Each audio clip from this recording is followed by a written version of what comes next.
In an interview with Guitar World, Steve Vai talked with Tosin Abasi on how he discovered his music and his band, Animals as leaders. This is what he said. "My kids listen to all sorts of music. And I believe I first heard Animals as leaders coming out my son's room. I said, whoa, what's going on there? I got the record, and the first thing I thought was, this is a new trend in band names. And I really liked it because it was so unconventional, Animals as leaders. But it wasn't just the name Animals as leaders that I loved. As a musician, I look for certain things that stimulate me. And what I look for is something that's an evolution on a particular genre that I never heard before. And that's what I heard when I listened to Tosin's record. I have a musical mind from all my years with Frank Zappa and stuff. And when I listened to Animals as leaders, the analytical side of me was really intrigued. The harmonic structure was very unique, and the rhythmic structure too.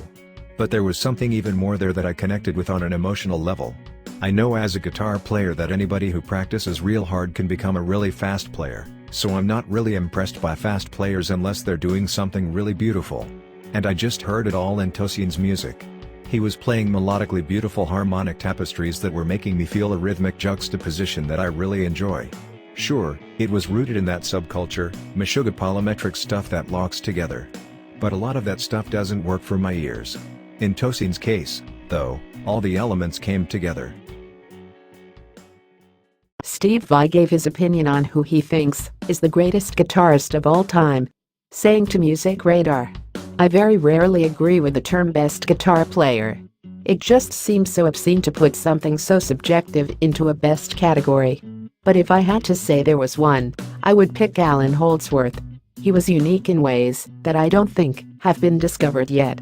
Many musicians can be considered ahead of their time, but usually they're not. They're mainly ahead of everyone else at that time. For example, Jimi Hendrix wasn't ahead of his time. He was perfect for his time and ahead of everyone else. Allan Holdsworth was definitely ahead of his time because it's hard to realize how great he is. Not many people actually understand. It takes time for us to catch up with those that are ahead of their time. I would not be surprised if in 100 years from now, if people are still even listening to guitar, which I suspect they will be, he'll be singled out as the one alone, so to speak. The way he uses the whole tone scale is like his own baby shoes. It's so easy for him. His thought process was phenomenal. I can hear any guitar player and I know what they're doing. I might not be able to play it, but I can see it in my mind's eye. But I do not know what the fuck Allan Holdsworth was doing at all." Steve Vai said Kurt Cobain is an equally legitimate guitar master as any virtuoso out there, telling Ernie Ball, "In any field, there's two basic fields of understanding your craft. One of them is the technical side. For someone like Allan Holdsworth, his desire for having a particular technique for getting his point across was different than Kurt Cobain's. They're both valid because they're both individuals that have a particular message. So there's a technical side, but then at some point, you have to go deeper than the technique. You have to get in touch with your musical instincts." The musician added, "People say someone like Kurt Cobain wasn't a great guitar player. Well, was he a virtuoso guitar player? You can argue not. But, was he effective?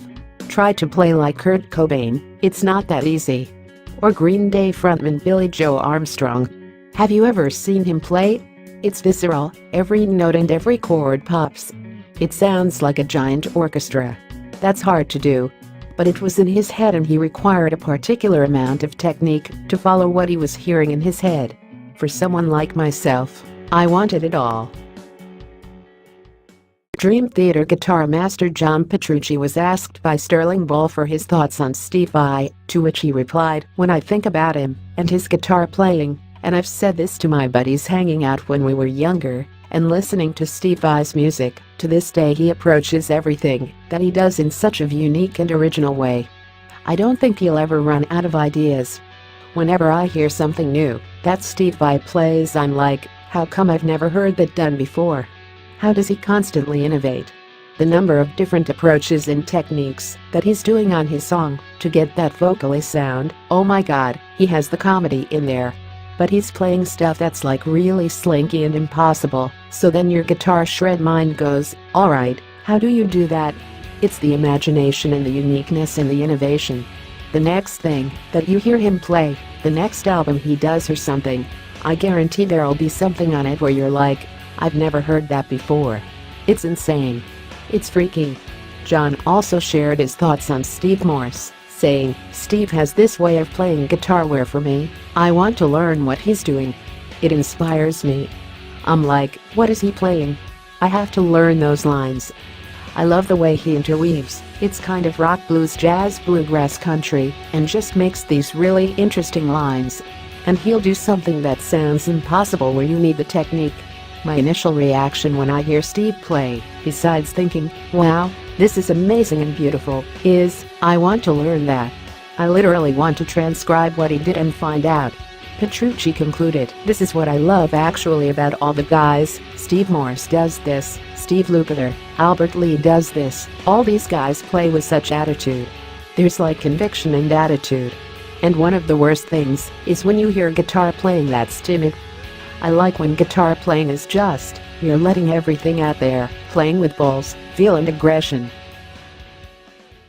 One of the things that I don't think it's sort of recognized enough is your contribution to the instrument itself, the creation of the Djent guitar, which is that 25th anniversary this year as well? The creation 30th year, sorry.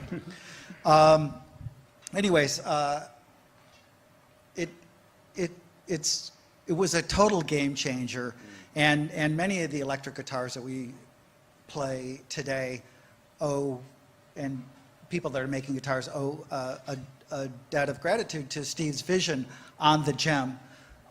Could you tell me a little bit of how you created it? Yeah. And I think also the point I was getting at is Tosin plays an 8-string guitar, right? 9-string guitar. I think it's, no, 8. 8. Sorry. So anyways, you also introduced Djent, also the extra string, which has become such an important part of many young players today. Yeah.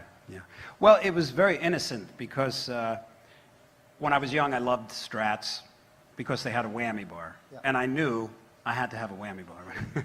As soon as I saw what a whammy bar does when I was a kid, I said, okay, there I am. That's it.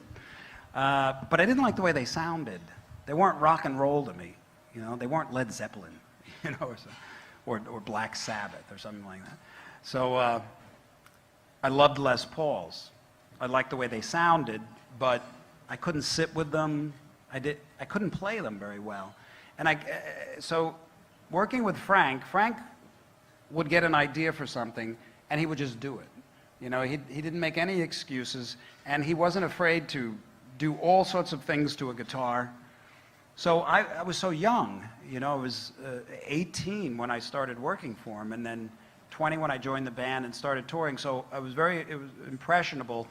So I learned if you want to do something, you just do it, you know. So I was thinking I'd like to build a guitar, and I wasn't quite sure what.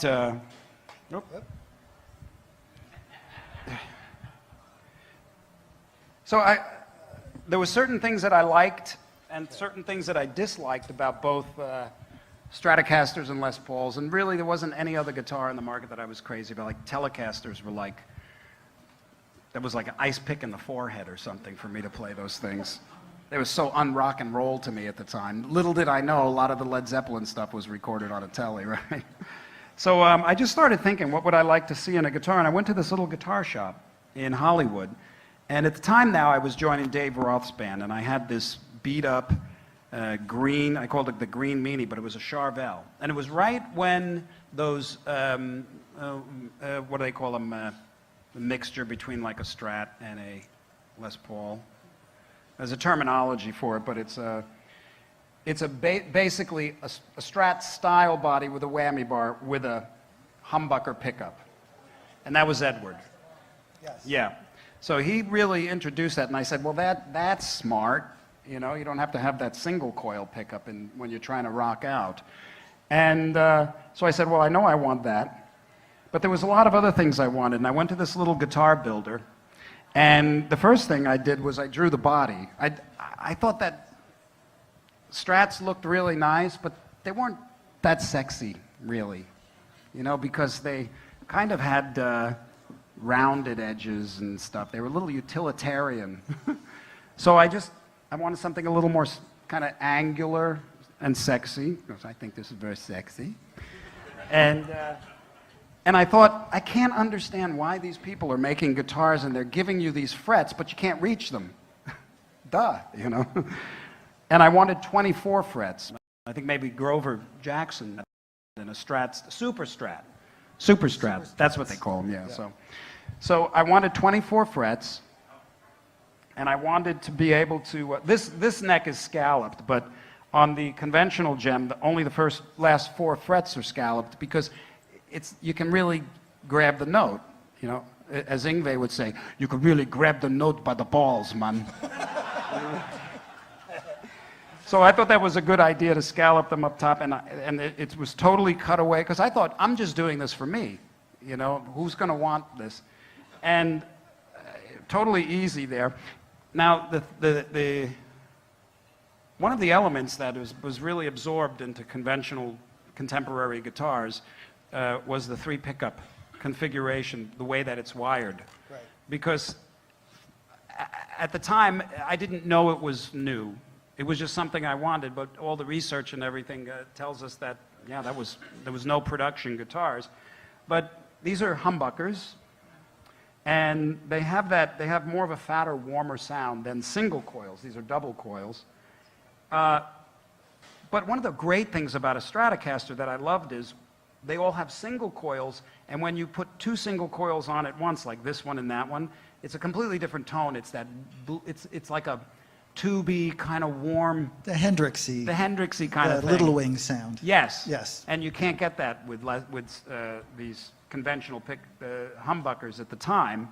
So I came up with this idea to split the coil, so when I'm in this position, I get the full-on humbucker, which I loved. And in this middle position here, it turns these 2 pickups on, but it splits the coil, so it's 2 single coils. So you have 2 single coil pickups, so you can get that sort of stratty sound. And that was unique at the time. And then the middle is just this, and then the same thing here. You split that coil, and then you got your, you know, balls to the wall here. And that was unique at the time. I only needed one tone control, so I got rid of the other. And I moved it down a little bit, the volume, because on Strats, most guitars, the knobs seem to get in the way.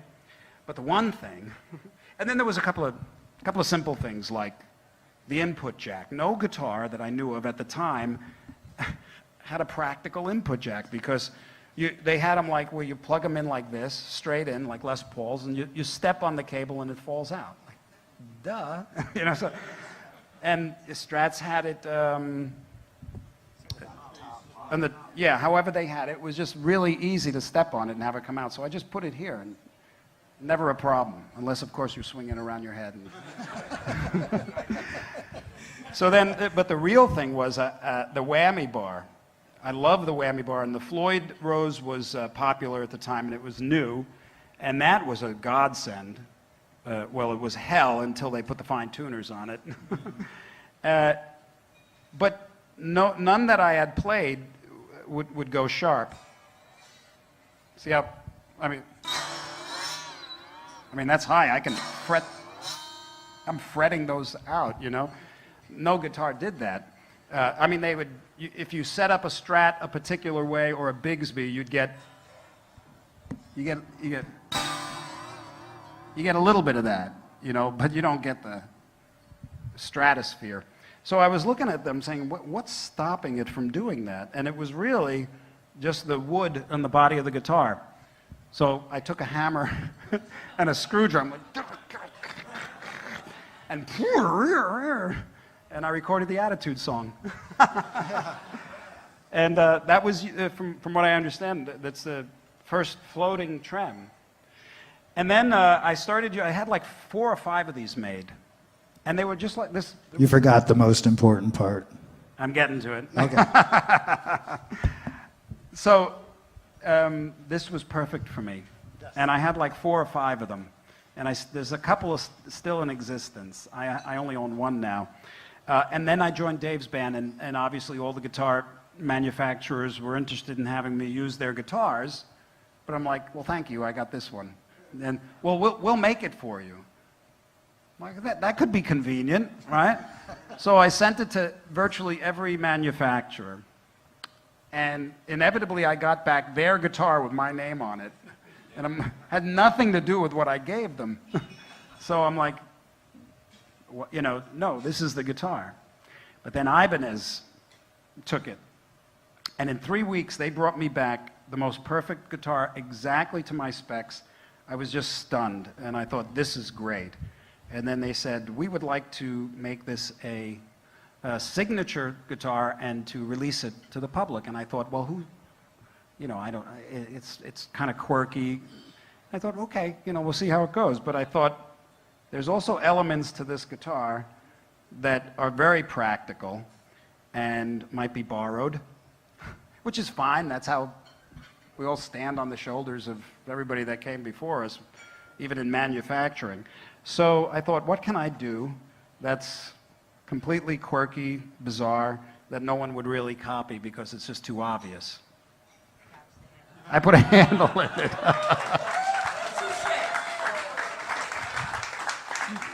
Yeah. And originally I did it, my friend Joe DeSpagni, it was a good, great, my best friend from Long Island, he's a guitar builder too. And he did it for me in my earlier guitars. But I thought that it would be just great to be able to pose with it, you know. And of course, one of my favorite things is give the one little evil eye through the hole in the guitar. So that's how it came about. And I have to tell you that I was stunned at the success of this. To this day, frankly, and confidentially, don't tell anybody, 30 years, and and of course you get a royalty because I designed it. I got my biggest royalty check in 30 years last quarter. Wow. On this guitar. That's how the guitar is so consistent.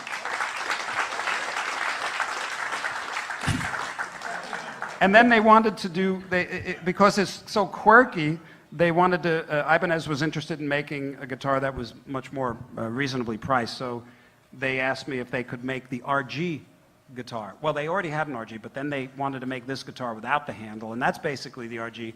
And that has gone on to be the second, usually third, but the second biggest selling guitar, you know, year after year. And then a few years after they gave me this, I came up with the idea to put the 7th string on it, and God knows what happened there.